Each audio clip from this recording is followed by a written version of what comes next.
İleri yaşlar dahi matematik öğrenmeye başlamak için geç olmuyor. Güç olabilir ama verdiğimiz konularda adım adım pratik yapmak becerimizi uyandırır. Bir sonraki aşama ise beceri hızını arttırmak olmalıdır. Yani daha kısa sürede doğru sonuca ulaşma challenge'ı mücadelesi. O kadar çok pratik yapmalıyız ki özellikle önceden verdiğimiz işlemleri ve notları şap diye hemen yapabilmeliyiz. Matematik sarmal yaklaşım istediği için bundan sonraki videoları ancak öncekilerden bol soru çözerek anlayabiliriz.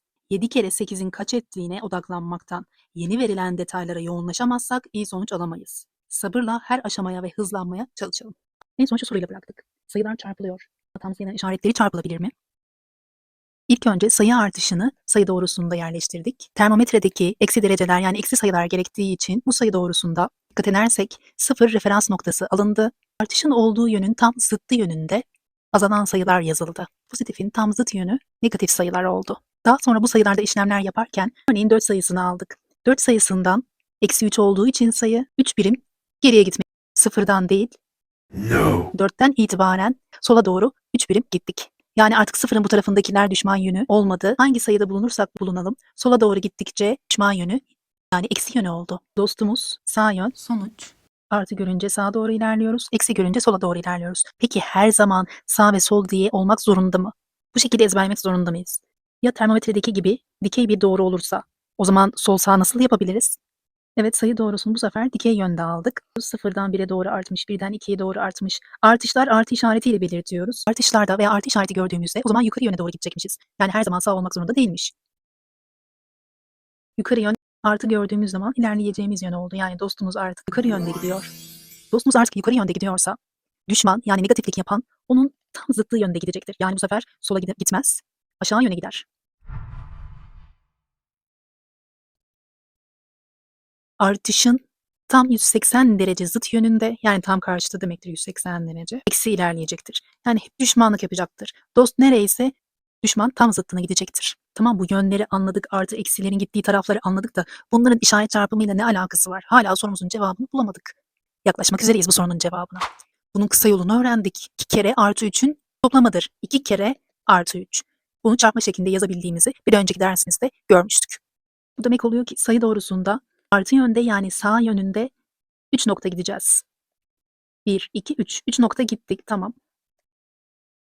Ama bu birinci gidişti. Biz 2 kere gideceğimiz için buradan itibaren yine 3 nokta gideriz. 1, 2, 3. Burası oldu.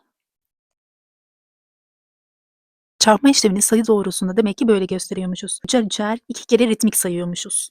Ve sonuç 6 oluyormuş. Buradan işaret çarpımıyla ilgili nasıl bir sonuç çıkarabiliriz? 2 biliyoruz ki önünde artı işaretini barındırıyor. Bazen bu istediğinde gizlenebiliyordu. Artıyla 3'ün önündeki artıyı çarptık. Ve elde ettiğimiz bakıyoruz pozitif bir tam sayı. Artı işaretiyle artı işaretinin çarpımı artı gelir. O zaman bunları dost ve düşman olarak kodlarsak nasıl yaparız? Mantığını anladıysak dostumun dostu dostumdur kodlamasıyla da anlayabiliriz. 2 kere eksi 3'ün toplamını nasıl yazıyorduk? Çarpma işlemi olarak yazıyorduk. Çarpma işlemini sayı doğrusuna nasıl göstereceğiz? Negatif tam sayı var yani eksili bir sayı. Eksi görünce ilerleyeceğimiz yön bu taraf olacak. Sıfırdan itibaren 3 birim geriye doğru sayarız. 1, 2, 3. Demek ki buradan buraya kadarmış. Bu birinci 3 saymamız. İkinci 3 saymamız yine eksi yönde olacaktır. 3 adım gittik ve ikinci saymayı da yapmış olduk. Sıfırdan 3 nokta sola gider. Sonra kaldığı noktadan 3 nokta sola gider. 2 kere üçer ritmik saymak çarpma işlemi oluyor. Sonuç ise eksi 6. İşaret çarpma sonucu çıkaralım. Tam sayısı pozitif tam sayı olduğu için işareti artıdır. Çarpı. Diğer çarptığımız tam sayı negatif olduğu için işareti eksidir. Ve bunların çarpımından sonuçta eksili bir sayı gelecektir. O zaman artı ile eksinin çarpımı eksi olur. Mantığını anladıysak kodlamasına geçelim. Dostumun çarpı düşmanı düşmanımdır. Bu sefer eksi 2 kere eksi 3 toplamını yapacağız. Matematik dilinde ne demekti? Eksi 2 çarpı eksi 3 demekti. Matematik dilinde yazdık ya sayı doğrusuna nasıl göstereceğiz? Sıfırdan 3 nokta sola doğru gidecek. Çünkü önündeki işaret eksi. Tamam 1, 2, 3 desek böyle gitsek. Ama bakıyoruz bu tarafa 2 kere gitme değil ki. Eksi 2 kere gitmekten bahsediyor.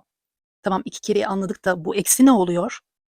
Eksi işareti düşman karşındakinin zıttına gitmek demektir. Burada da hep karşısındakinin zıt yönüne gitmeye yapacaktır. Hem de bunu 2 kere yapacaktır. Sola doğru gidiyorsa buradaki düşman zıtlık yapıyor ona. Hayır, sola değil. Aslında sen sağa yöneleceksin diyor. Eksi işaretiyle burası iptal oluyor. Tam zıttı olan sağa doğru git demek istiyor. Bu birincisiydi. Peki ikincisinde burada diyor ki üçer ritmik say diyor. Kaldığımız 3 noktasından sola doğru 3 daha gideriz. Tamam, sen ikinci kez 3 nokta gidiyorsun ama hayır, gittiğin yöne değil, tam zıttı yönüne. Sağa doğru gitmelisin diyor. Düşman hep zıtlık yapıyor. Hayır, sağa doğru. O zaman şu aşağıdaki iptal oluyor. Buradaki yönün tam 180 derece zıt yöne zıtlık yapma mantığı oluyor. Tamam, 2 kere yapacağımız adımları haydi gerçekleştirelim. Bunun gittiği yönün zıttına 3 adım gittik. Bunun gittiği yönün solun tam zıttına yine 3 adım gittik. Ve elde ettiğimiz 6 sayısı oldu. Sonuç 6'dır. Buradan çıkaracağımız sonuç bizim notumuz olacak.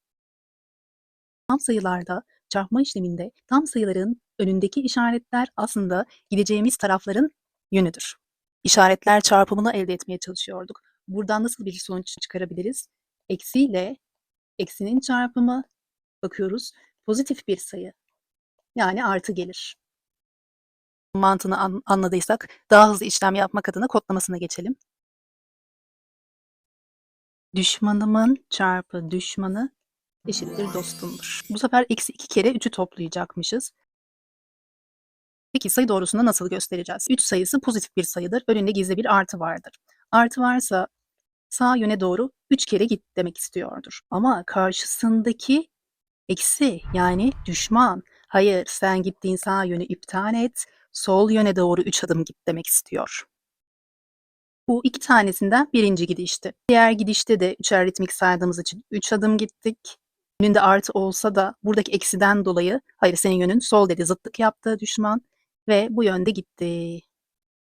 Sonuç eksi 6 olur.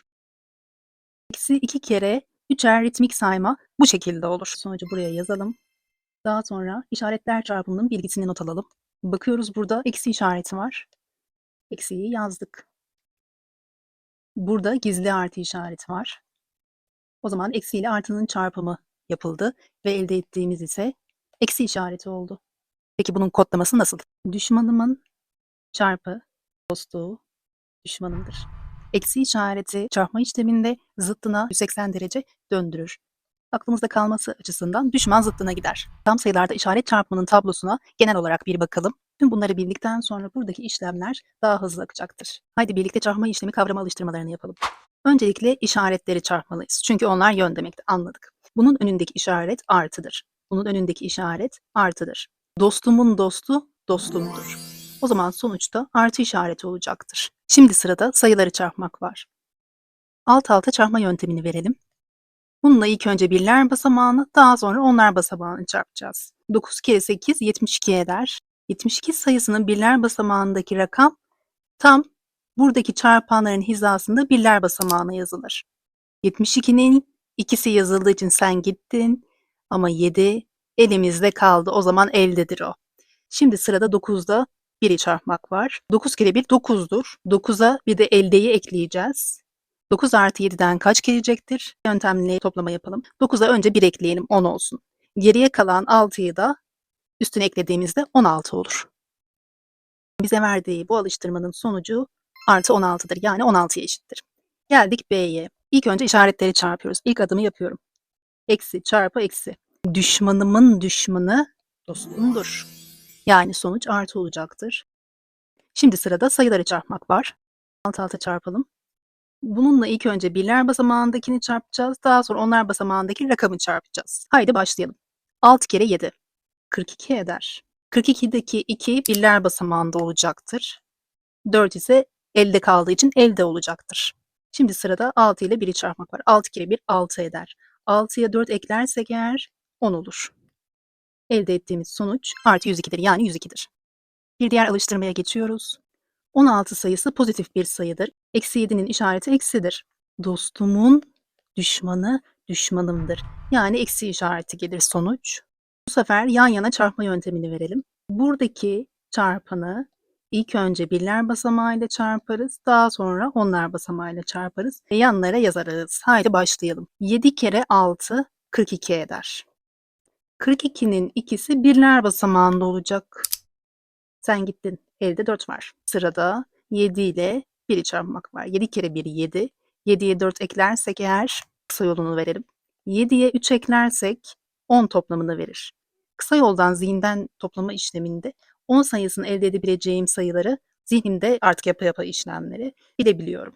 Mesela 4'ten 3'ünü buraya verdiği için geri kalan birini de üstüne ekliyorum. Ediyor bana 11. Elde ettiğimiz sonuç eksi 112'dir. Önce işaretleri çarpıyoruz. Eksi çarpı artı. Düşmanımın dostu düşmanımdır. Sonuç eksi olacaktır. Yine yan yana çarpma yöntemiyle çarpalım. 8'i birler basamağıyla daha sonra onlar basamağıyla çarpıyoruz. 8 kere 7 56 eder. 6'yı birler basamağına koyduk. Gittin sen, elimizde 5 kaldı. Tamam. 8 kere 1 8 eder. 8'e 5 eklersek eğer 8 2 daha 10. Bak yine 10 sayısı yaptım. Daha sonra geriye kalan ikisi buradaysa geriye kalan 3'ü üzerine ekledim. 13 etti. Bu alıştırmanın sonucu eksi 136 gelir. Öncelikle işaretleri çarpıyoruz. Artı çarpı eksi. Yine tabloya baktığımızda dostumun düşmanı düşmanımdır. O yüzden eksi olur. Önce işaretleri çarptık. Sonucun eksi olacağını anladık. Daha sonra ise sayıları çarpıyoruz. 15 kere 1 15 eder. Bir tane 15. Bu alıştırmanın sonucu eksi 15'tir. Şimdi ise üst üste bu şekilde işaretler var. Hiç korkmaya gerek yok. Matematikte şu küçük alanda bile nokta vardır. O yüzden o nokta bize aslında çarpma işaretini gösteriyor gibi düşünelim. Burada eksi ile eksiyi çarpma vardır. Eksi ile eksiyi çarpınca artı elde ediyorduk. O zaman burayı düzenlediğimizde artı 17 gelir. Buradaki ve buradakini aldık. Çarptığımızda artı işareti geldi. O yüzden çarpanlardan biri artı 17 oldu. Çarpanlardan diğeri eksi 1'de. Şimdi işaretleri çarpalım. Dostumun düşmanı düşmanımdır. Yani eksi işareti gelir sonuç. Sırada sayıları çarpmak var. 17 ile 1'i çarparsak 1 kere 17 17 eder. Bu alıştırmanın sonucu eksi 17'dir. Artık böyle bir şey görünce yabancılamıyoruz. Biliyoruz ki şurada küçük bir nokta var. Yani çarpma işlemi var. Artı ile eksiyi çarpacağız. Artı çarpı eksi eşittir ne olur? Eksi işareti olur değil mi? Çünkü dostumun düşmanı düşmanımdır. Aslında çarpanlardan biri eksiymiş. Sayımız zaten 19. Bu eksiyi nereden bulmuştuk? Buradan bulmuştuk. Tamam. Diğer çarpan ise eksi 1'miş. Tekrar işaret çarpımı yapıyoruz. Eksi ile eksinin çarpımı artıyı verir. Düşmanımın düşmanı dostumdur. Şimdi sırada sayıları çarpmak var. 19 kere 1 19 eder. Alıştırmanın sonucu 19'dur. Evet, burada ilk önce ilk çarpanın işaretini belirleyeceğiz. Peki bunu nasıl belirliyorduk? Eksi ile artıyı çarparak belirliyorduk. Buradan sonuç eksi gelecektir. Aslında ilk çarpanın işareti eksiymiş. Diğer çarpan eksi 1'de. İlk önce işaretleri çarpıyoruz. Eksi çarpı eksi artıdır, dostumdur. Şimdi sayıları çarpıyoruz. 19 ile 1'i çarpsak 19 gelir. Bu alıştırmanın sonucu 19 sayısıdır. Şimdiden alıştırmalar bitti diyemeden tam gaz devam ediyoruz. Artık toplama, çıkarma, çarpma işlemlerini verdik. Karışık kavrama alıştırmalarına Sadece bir tanesine bakacağız. Bir sonraki videomuzda ise bütün hepsini vereceğiz. soruyu okuyalım. Bir A harfi vermiş. Bu A harfi aslında buradaki işlemin sonucuna eşittir de. B harfi bu işlemin sonucuna eşit. C de bu işlemin. Tamam, bu eşitlikler veriliyor. Buna göre A eksi B çarpı 1 eksi C işleminin sonucu kaçtır? Bunun sonucunu bulabilmemiz için bunların eşitliklerini bulmamız gerekli. Onların yolu da buradaki verilerden geçiyor. Eksi 4 aynen kalır. Bakıyoruz burada işaret çarpımı var. Eksi ile eksinin çarpımından artı gelir. Ne gelmişti? Artı. Buradan artı yanındaki sayı 1 olur. Bir yanında eksi 3 var. Böyle bir işlemi nasıl yapıyorduk? Düşmanların toplamda ne kadar olduğunu buluyorduk. İlk önce eksileri topluyorduk. Bakıyoruz 4, 3 daha 7. Yani 7 tane düşmanımız varmış. Bir tane de dostumuz. Çoğunlukta düşman var. O zaman sonuçta çoğunluk kalacaktır. Yani eksi işareti olacaktır. 7 düşmandan bir tane dost çıktı gitti. 6 kaldı. A yerine aslında biz eksi 6 yazıyormuşuz. Harf verildiğinde eşitlikleri böyle parantezli yazıyorduk. Çünkü negatif kendini hep parantezle belli eder. Buradaki eksi işaretini de koyalım. B'yi bulmaya çalışalım. A yerine direkt eksi 6 mı yazacağız? Yani eksi 5, eksi 6 mı yazacağız? Hayır. Dikkat edin. Notumuzu uyguluyoruz. Eksi 5'i aynen aldık. Buradaki artıyı koyduk. Ondan sonra parantezli aldık eksi 6'yı. Negatif kendini hep parantezle belli eder.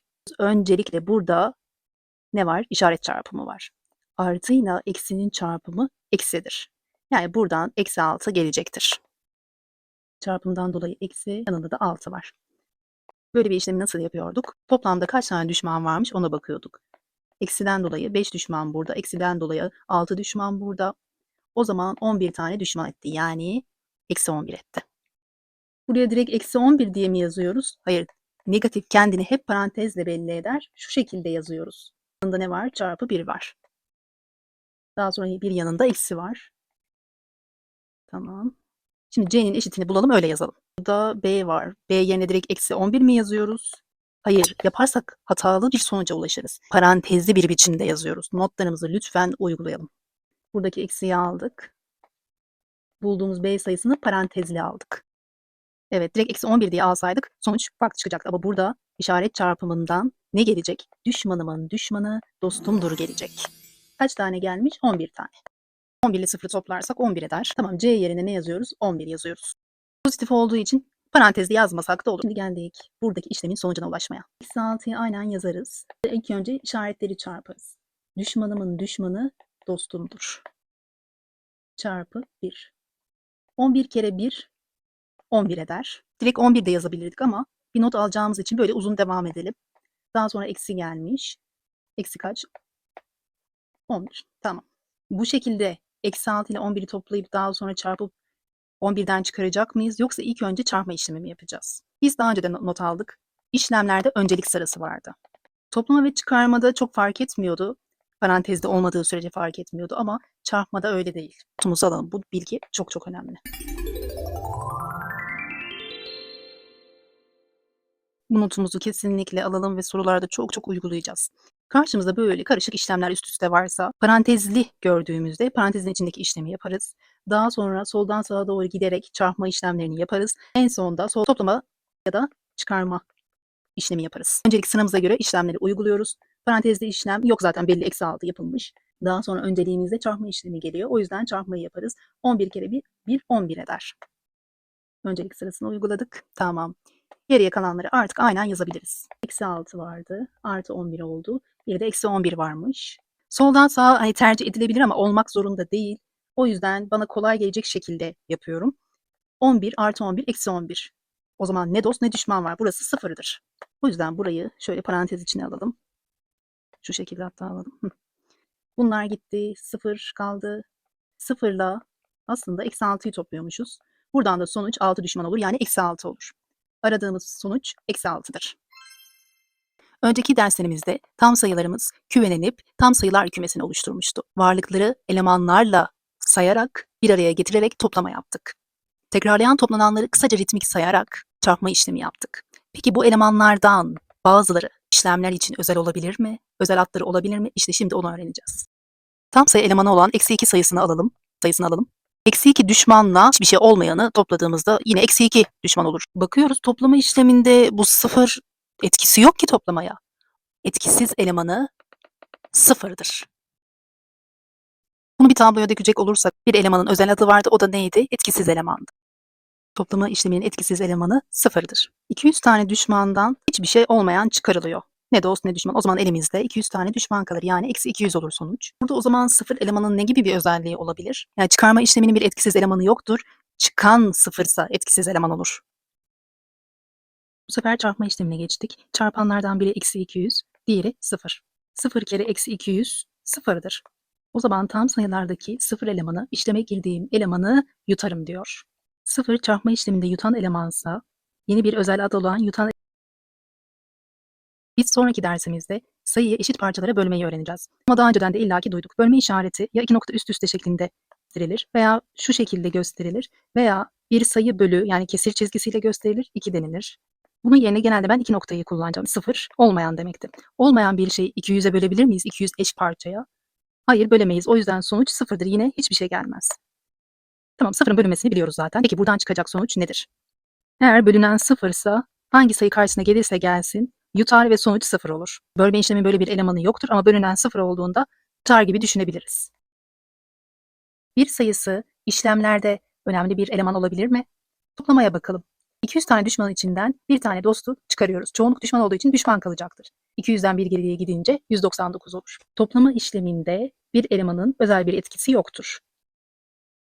Çıkarma işleminde bir sayısı özel bir eleman mı? Bakıyoruz, düşmanlar var. O zaman toplamda düşman olacaktır. Sonuç eksi.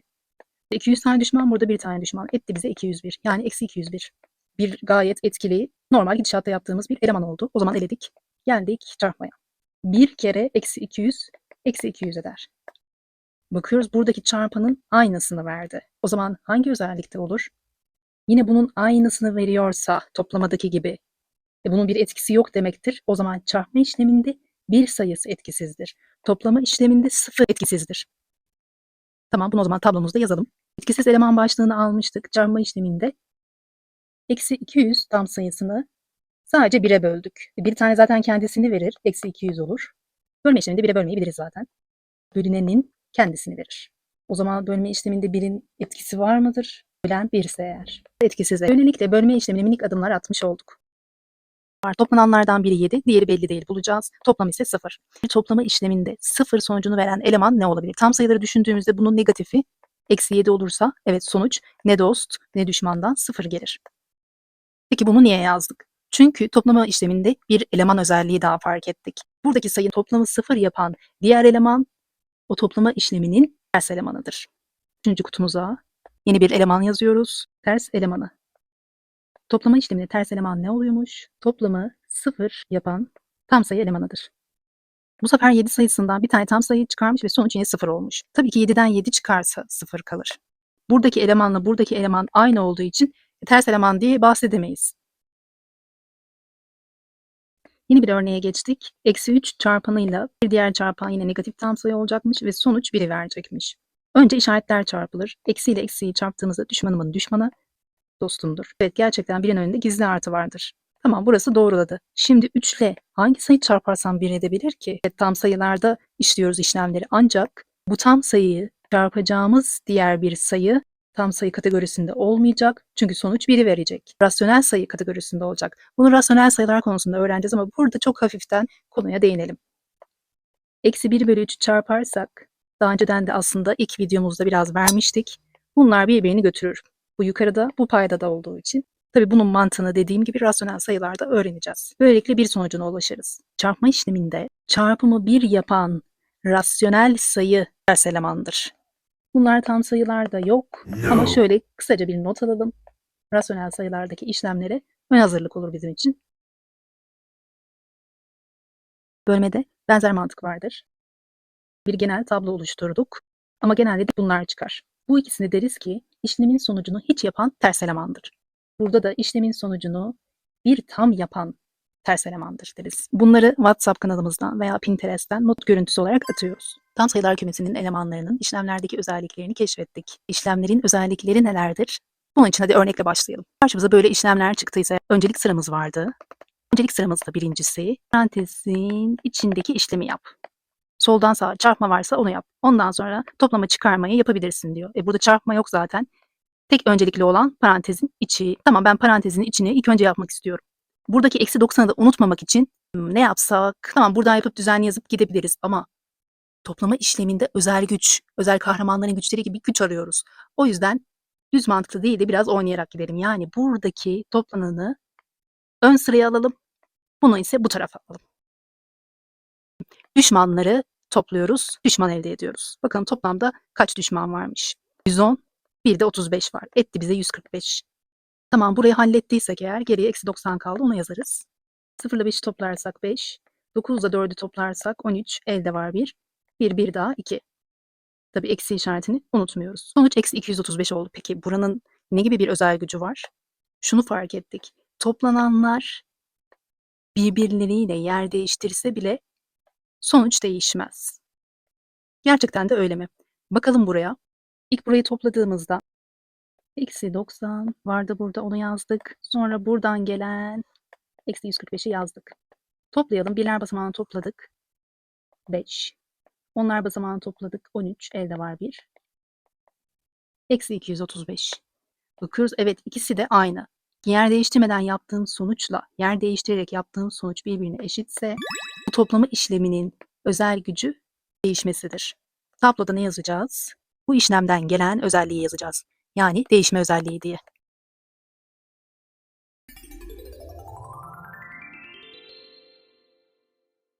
Değişme özelliği neymiş? Sonucu değiştirmeden toplanan tam sayıların yerlerini değiştirme gücüdür. Sadece toplama işleminde söz konusuysa tabii ki bu. Eğer işin içine diğer işlemler girerse, karışık işlemler girerse orada tabii ki öncelik sırası var. Ama sadece toplamlardan oluşan parantezler varsa dizilişi değiştirme oluyor. Peki çıkarma işleminde yer değiştirme özelliği olabilir mi? Hemen örneklerle bakalım. 0 kaldı. Onlar basamağından onlar basamağını çıkardık. 0 kaldı. Geriye 2, 1 kaldı. Cevap 1200. Bunları yer değiştirmişiz. Yer değiştirince yine aynı sonuca varacak mıyız? Burada önünde gizli artı var. Pozitif alçak gönüllüydü, gizlenebiliyordu. Tamam. Burada ise eksi var. Böyle bir işlemi nasıl yapıyorduk? Çoğunluk hangisi? Tabii ki düşmanlar çoğunlukta eksi de olduğu için o zaman sonuç eksi gelecek. 1210 düşmandan 10'unu çıkarınca 1200 elde ediyoruz. Bakıyoruz sonuçları karşılaştırıyoruz. Biri 1200, diğeri ise eksi 1200. 1200 tane dost, diğeri 1200 tane düşman. Bunlar birbirine nasıl eşit olsun? Olamaz. İkisi de birbirinden farklı tam sayısıdır. Bu yüzden çıkarmada değişme özelliği yoktur. Hemen hızlıca bir diğer örneğe de bakalım.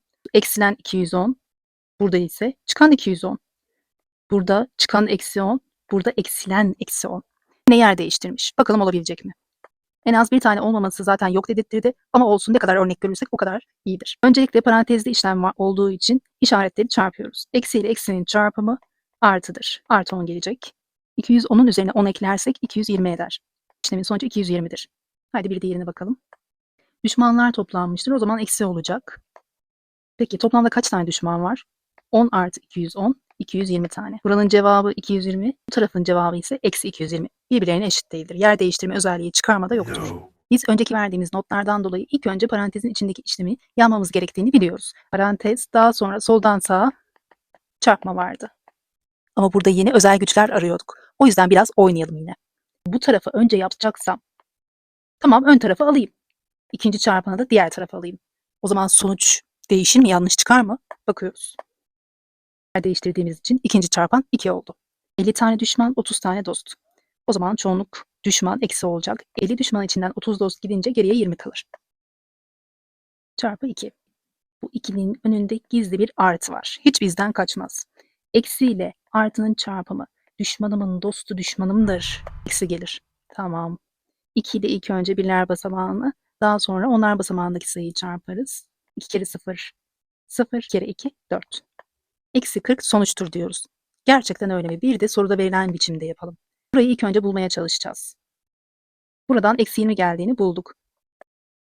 Gizli artı bizden kaçmaz. Artı ile eksiyi çarptık, eksi. İşte bu 2 ile birler basamağındaki, daha sonra onlar basamağındakini çarpıyoruz. 2 kere 0, 0, 2 kere 2, 4. Evet, aynı sonuç birbirlerine eşit. O zaman burada bir özel güç var demektir. Çarpma işleminde çarpanların yerini değiştirebiliriz. Bakalım bölme işleminde var mıdır? Bir sayıyı 1'e bölmeyi biliyoruz. Bir parçaya bölersek eğer yine kendisini verir. Peki böyle bir bölme işlemini biliyor muyuz? Aslında ilk videomuzda sayıları tanıtırken vermiştik. Pay kısmında tam sayı var. Kesir çizgisi bu aynı zamanda bölme işleminin işaretiydi. Daha sonra payda kısmında yine tam sayı var. Evet, böyle bir sonuç olabilir. Böyle bir sonuç olabileceği için biz de yazarız eşit olarak. Birbirleriyle yer değiştirmişler ama sonuç yukarıdaki gibi birbirine eşit çıkmamış. O yüzden bölmede bu özel güç maalesef yoktur. İşlemlerde başka özel güçler var mı diye keşife çıkıyoruz. Bu örnekle bakalım. İlk önce parantezin içini yaparız. Ancak özel güç arıyoruz. Buradaki sayıyla buradaki sayının toplamı rahat bir toplam edecektir. Çünkü 80 ile 20'nin toplamı 100. Onları bir araya getirebilsem, böyle ilerlesem acaba olur mu? Toplananı aldık.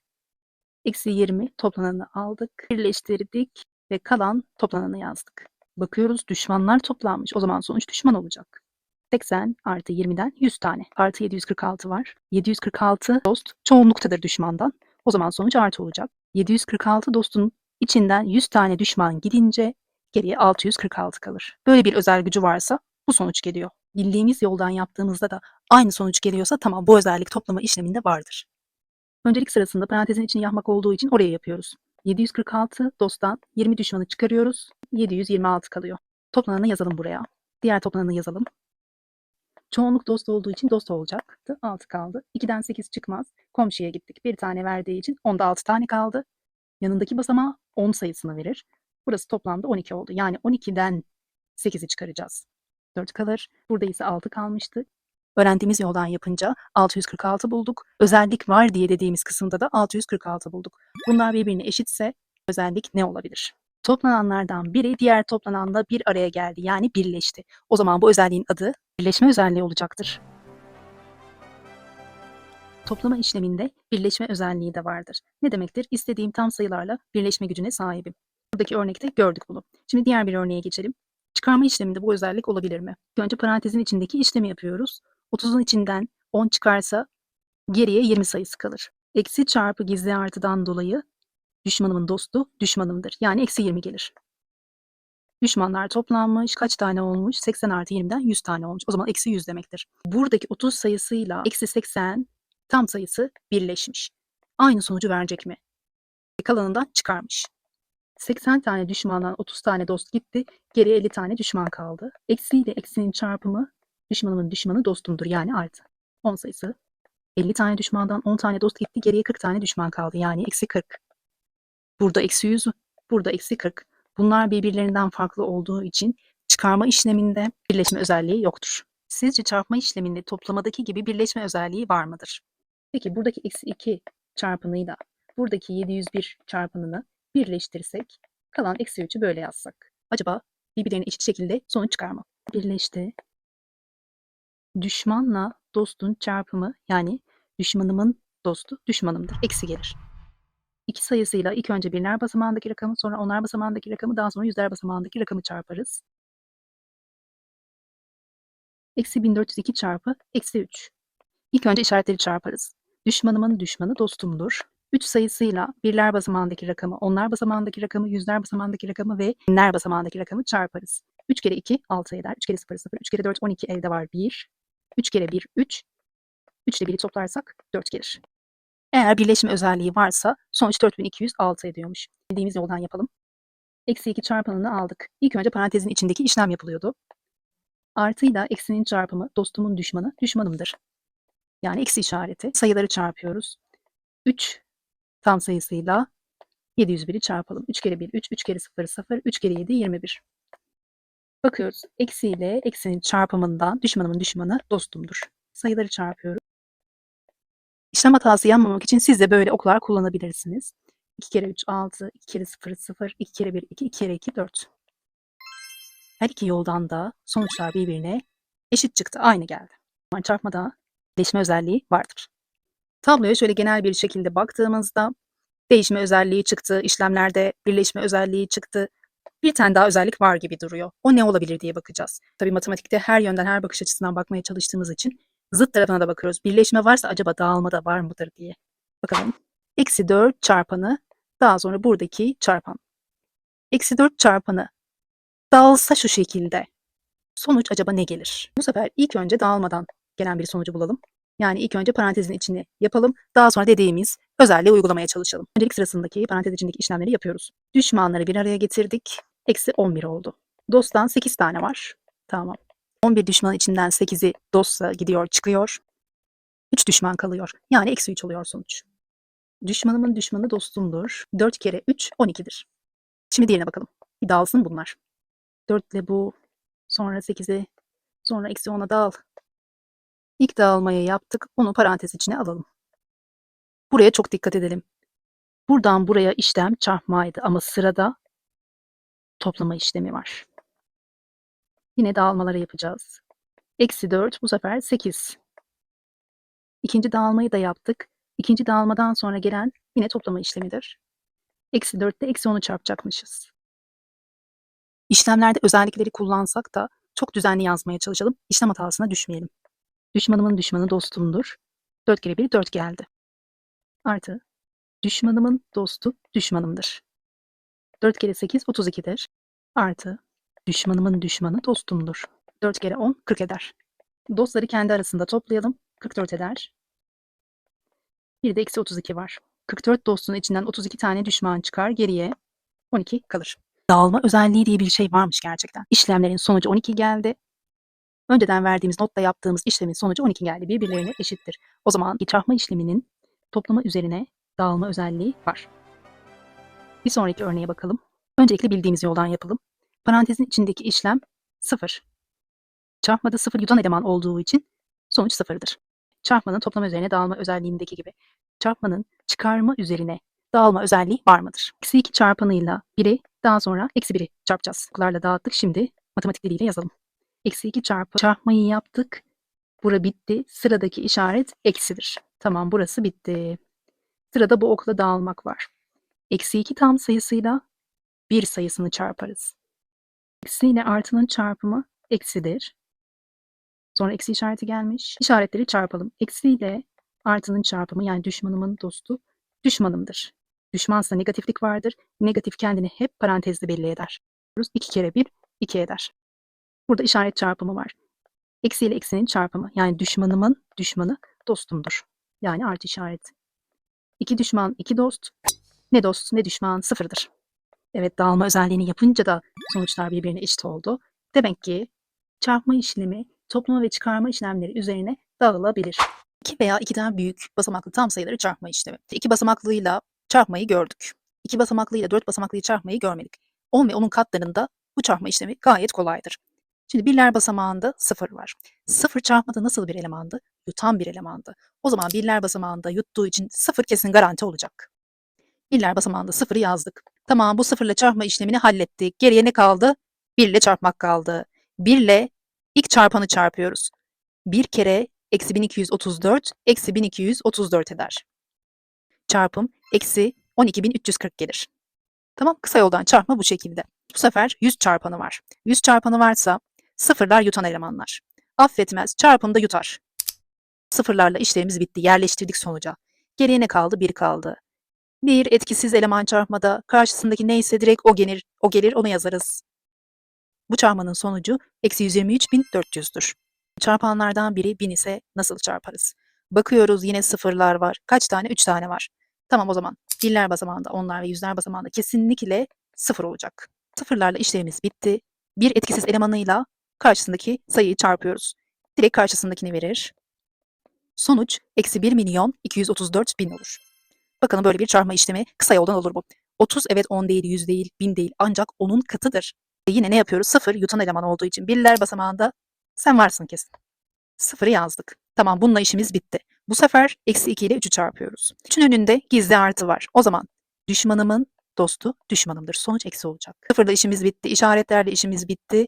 Geriye 2 ile 3'ü çarpmak kaldı. O da 2 kere 3'te 6 eder. Birler basamağında 0 var. Çarpma işlemindeysek eğer birler basamağına 0'ı kondurduk, yutuyor. İşaretleri çarpıyoruz. Burada gizli artı olduğu için düşmanımın dostu düşmanımdır. 4 kere 8 32'dir. Bu sorunun cevabı eksi 320 oldu. Bu sefer ilk önce işaretleri çarpalım, unutmayalım diye. Düşmanımın dostu düşmanımdır. Birler basamağında 0 var, çarpma işlemi. Birler basamağında kesinlikle 0 olacak diye 0'ı koyuyoruz. Geriye 19'da 9'u çarpmak kaldı. 9 kere 9 81. Elde var 8. 9 kere 1 9 eder. Eldeki 8'i toplarsak eğer 17 eder. Bu işlemin sonucu eksi 1710'dur. Bu soruda birkaç yöntem vereceğiz. Haydi onlara iyice bir bakalım. İlk önce parantezin içindeki işlemleri yapıyoruz. 50 düşman 6 tane düşman eder bize 56 tane düşman, yani eksi 56. İşaretleri çarpıyorduk. Eksi ile eksinin çarpımı artı eder. Sonra sayıları çarpıyorduk. Dikkat edersek 2 basamaklı ile 2 basamaklıyı çarpıyoruz. İlk önce yandan çarpma yöntemini verelim. Birler basamağındaki rakamla başladık. Onlar basamağına doğru gittik. 6 kere 3 18 eder. Yeniden birler basamağındayız. Ayrılmadık oradan henüz. Birler basamağıyla diğer çarpanın onlar basamağındaki rakamı çarparız. 6 kere 2 12 eder. Bu çarpanın onlar basamağına geçtik.